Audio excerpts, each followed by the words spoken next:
Hi there. Today we're talking about Douglas Murray, Dave Smith on the Joe Rogan podcast, and of course Israel, Palestine and the Gaza Strip, and what's been going on there since October the 7th, a terrible attack, and then before then obviously and after that as well. And Douglas Murray and Dave Smith had a chat on the Joe Rogan podcast. And I've got to say, Joe Rogan's doing a great public service. He provides long-form podcasts with very few advertisements. I mean, he advertises coffee and the odd gambling ad, which is okay as far as, I mean, I don't mind it. And the other influencers, online long-formers, you might call them, they seem to have a mixture of gold companies and other coffee companies sort of advertising. But it's long-form.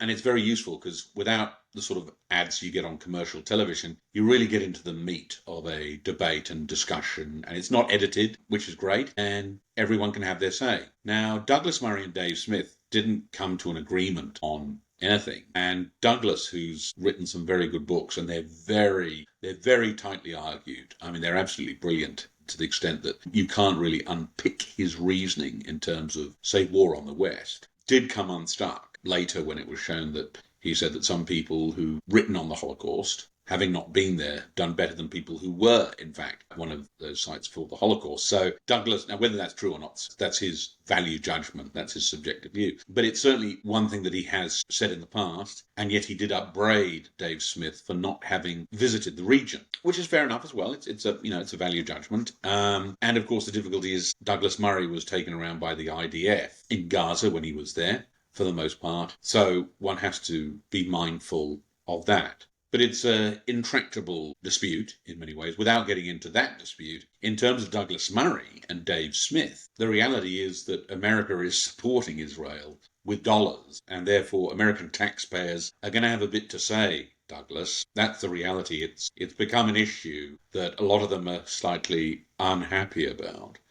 And ever since they've been running their own race, the last 249 years, the Americans have been quite vocal about what they see as their interest and what they want done with their money. Not like the good old days, Douglas, when we were in charge, or as in charge as we could be. But the reality is that in terms of an expert, fair question, what is an expert? I suppose the point there is that if you adopt a focus and an extreme focus on a topic, you can become a subject matter expert, someone that people listen to. But you can't always keep the general common sense part of your cognition in that area where you're highly specialized, because you'll start developing theories and views and hypotheses that rely on that specialization. And that's where a common sense arguer can bring you unstuck, like a Dave Smith. Now, by the same token, it doesn't mean that Douglas Murray was wrong or that Dave Smith was right. It means that they both have views that are very compelling in a very tricky area.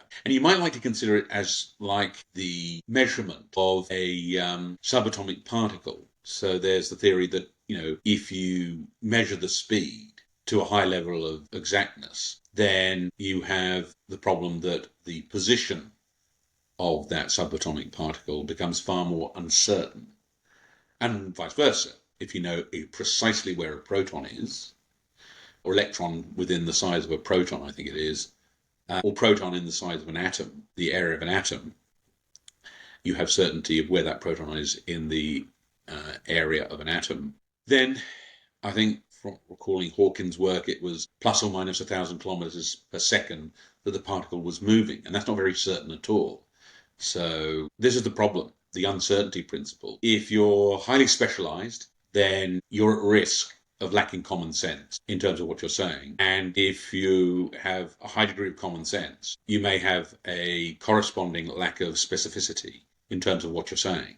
In the same way that if you're calculating the speed or position of the particle, you can choose one or the other, but not both to a very high degree of certainty at the same time. So I think that's probably the best way to think of experts and common sense. You do need both. I think that's very important. But you need the understanding of who's an expert and who's a common sense fundamentalist.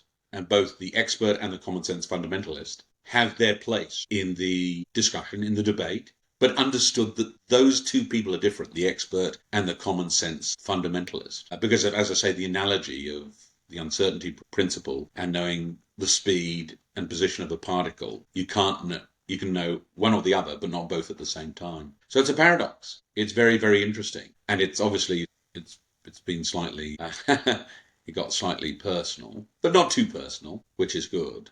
But it shows the difficulty of those sorts of debates. The problem with picking sides as well. Experts and common sense generalists, fundamentalists. Very interesting.